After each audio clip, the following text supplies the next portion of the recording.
తెలంగాణ బీసీల చేతులు రావాలనే జై తెలంగాణ మా సింహాద్రి సార్ పుస్తకాలు రాసి చైతన్యం చేస్తే కొట్లాడినాం. సార్ ఇక్కడ కనబడతలేరు, ఇప్పుడు కనబడని ఇయర్ కూడా.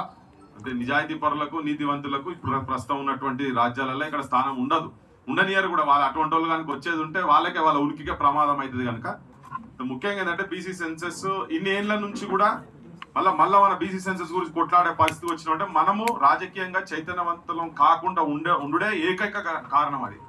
సో మనం ఏంటంటే మన ఓట్లను సంఖ్యాబలం ఉన్నటువంటి కులాలు సంఖ్యాబలం లేనటువంటి కులాలకు ఓట్లేసే కాడ మనకు ఓట్లేసే ఆయుధంగా మాత్రమే వాడుకోబడుతున్నాం తప్ప మనకు మనోళ్ళకు మనం ఓట్లు వేసుకోవాలి లేకపోతే చైతన్యవంతులను పైకి తీసుకురావాలి మన జాతులను మాత్రం మనకు ఆ సోయి లేదు. ఇయ్యాల వరకు గ్రామాలలో మన దాంట్లో ఎంత మీద ఉన్నా కానీ గాడి ఓడని కాకమున్నా మా దగ్గరనే బర్రెలు కాసినోడు గొర్రెలు కాసినోడు బట్టలు ఇస్త్రీ చేసినోడు ఇదంటే గౌన్లోడు తాళ్ళెక్కినోడు ఇటువంటి పదజాలంతో మన దాంట్లో ఉన్నోళ్ళని కూడా అట్లే కించపరుచుకునేటువంటి మనస్తత్వం మన లోపల ఉన్నది. అంటే ఎంతైనా కానీ మనం పర్చేజబుల్ కమాడిటీగా తయారైపోయినాం. బ్రిలియంట్ కమ్యూనిటీస్ పోయి brilliant and creative communities BCs పోయి బ్యాక్వర్డ్ క్లాస్ కమ్యూనిటీస్ కాడికి తీసుకొచ్చి పెట్టి మనం ఎంతసేపు ఏంటంటే కుల సంఘాలుగా అమ్ముడు పోతున్నారు. మనోళ్ళు ఏమనుకో దయచేసి, కానీ కుల సంఘాలుగా అది రాష్ట్ర స్థాయి కావచ్చు గ్రామీణ స్థాయిలలో కావచ్చు. వాళ్ళు ఎంతసేపు ఏంటంటే అరే మీరు ఎంతనైనా తిరుగుర్రి 4.5 సంవత్సరాలు మొత్తం తిరుగుర్రి, కరెక్ట్ ఎలక్షన్స్ కు ముందు 2 రోజుల ముందు మన కాడికి వస్తారు. ఏంది గౌన్ల కులం కావచ్చు గుళ్ళ కులం కావచ్చు మాలవాదిగల కులం కావచ్చు ఏ కులమైనా కానీ వాడిని పైసలు వారేయాలడా రాత్రి మీరు ఎంత తిరుగుతే ఉన్నారా అబ్బాయి మీకు ప్రొఫెసర్ ఎంత తిరిగినా ఏం లేదు, ఒక్కరోజు మేము ఉట్టిగా బొర్రీస కథం అయిపోతుంది అని చెప్పని. అదేంది ఉట్టిగా పోతాడు వాడు మన భుజం మీద చెయ్యేసి మాట్లాడితేనే సార్ మా రెడ్డి సాబ్ భుజం మీద చెయ్యేసే మా ఎల్మద్దరు ఆ భుజం మీద చెయ్యేసే మన గురించి మాట్లాడే అసెంబ్లీలో మా గౌన్ల దగ్గర నేను కళ్ళు తాగేది పోయి తోపంట పోకుండా సిద్దిపేట పోకుండా తోలాగి కళ్ళు తాగిన ముచ్చట చెప్తేనే మనలు అన్ని మీదేసుకొని తిరుగుతుంటారు మనలు. అమ్మ కేసీఆర్ చేతిలో మన కులం పేరు వచ్చింది రాబాయ్.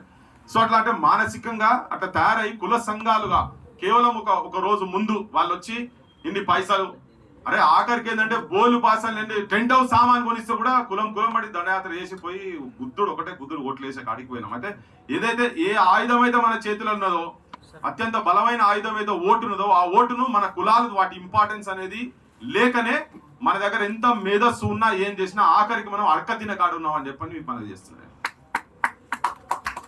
మళ్ళీ అన్నింటి ఉంటాం. ఇప్పుడు తెలంగాణ గురించి కూడా భీకరంగా కొట్లాడిందంటే వాళ్ళు ఎవరు కొట్లాడలే, దాన్ని వాడుకున్నారు అంతనే.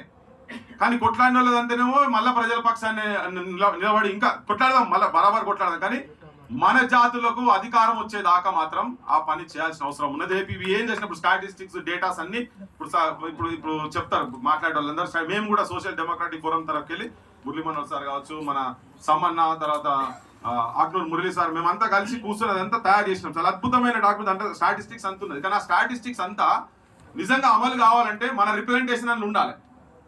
ఇప్పుడు మొన్న పార్టీ ఒకటి కాంగ్రెస్ పార్టీ 23 టికెట్లు ఇచ్చింది, 24 టికెట్లు టీఆర్ఎస్ అంటోడు ఇచ్చిండు, 36 బీజేపీ ఇచ్చింది. బీజేపీ వాళ్ళు ఇంకెక్కువ ఇచ్చారు.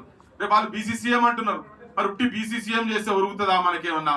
రేపు మనం పోయి వాళ్ళు బీసీసీఎం అనేది పోవాలా నిజంగా? అంటే ఆ కాడికి పోయేటోడు ఒడ్డించేటోడు మనోడైనా కానీ ఆ ఒడ్డించేటోనికి మన జాతులకు ఒడ్డియాల్సినటువంటి ఆలోచన ఉన్నోడు కనుక అక్కడ పోతేనే మన జాతులకు ఎవరు కలగదు.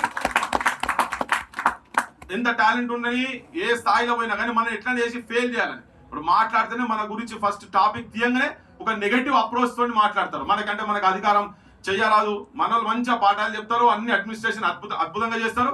నేను చెప్తున్నా ఉస్మానియా యూనివర్సిటీ వైస్ ఛాన్సలర్ ఉన్నాడు, చాలా మంది కొంతమంది వివేదించవచ్చు. 99% ఆయన యూనివర్సిటీకి ఉపయోగపడే పనులు చేస్తున్నాడు. కానీ ఒక బ్రాండ్ వేసి పడేసిరా నేను కంప్లీట్ గా. అంటే మన జాతులలో మంచి చేసే వాళ్ళు కూడా బ్రాండ్ రాకమూడి సార్ మీద కూడా గట్టినే బ్రాండ్ వేసారు. కానీ కొత్తగా ఇష్యూస్ మాట్లాడుతుంటే ఏమేమో తీసుకొచ్చి దాని మీద ఆర్టికల్ వేసారు. అవన్నీ మనం పట్టించుకోవద్దని. అవన్నీ ఎవరు ప్రచారం చేస్తారు? మన జాతులకి వెళ్ళి ప్రచారం చేస్తారు. ఆఖరిలో నేను ఒకటే మాట ఏం చెప్తున్నా అంటే మన జాతులు ముఖ్యంగా మనకు ప్రాతినిధ్యం వహిస్తున్నటువంటి కుల సంఘాలు కావచ్చు బీసీ సంఘాలు కావచ్చు వాళ్ళు జర సోయికి రావాలి.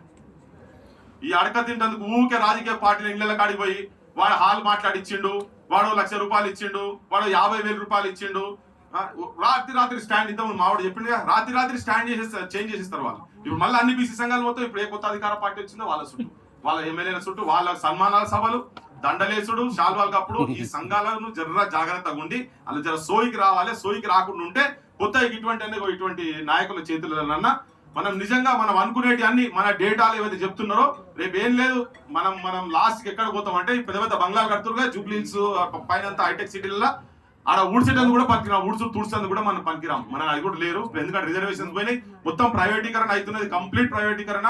విద్య అనేది సర్వనాశనం చేసిండ్రు. వాళ్ళు చాలా క్లారిటీ ఉన్నారు. ఈ జాతులలో కనుక చదివేది ఉంటే వాళ్ళు ఉన్నత స్థాయికి వస్తారు కాబట్టి మనకు పనిచేసేటోళ్ళు వాళ్ళు పనిచేసే కాడనే ఉండాలనే వాళ్ళు కుట్ర వాళ్ళు జరుపుతున్నారు. మన ఈ ప్రాంతమైనా ఏ ప్రాంతమైనా కానీ ఆఖరికి మనము ఊడ్చుడు కాడ తుడుచుడు కాడ ఉండాల్సిన సిచ్యువేషన్ వస్తుంది కనుక ఇప్పటికన్నా మన జాతులు కొద్దిగా సోయికి రావాల్సిన అవసరం ఉంది.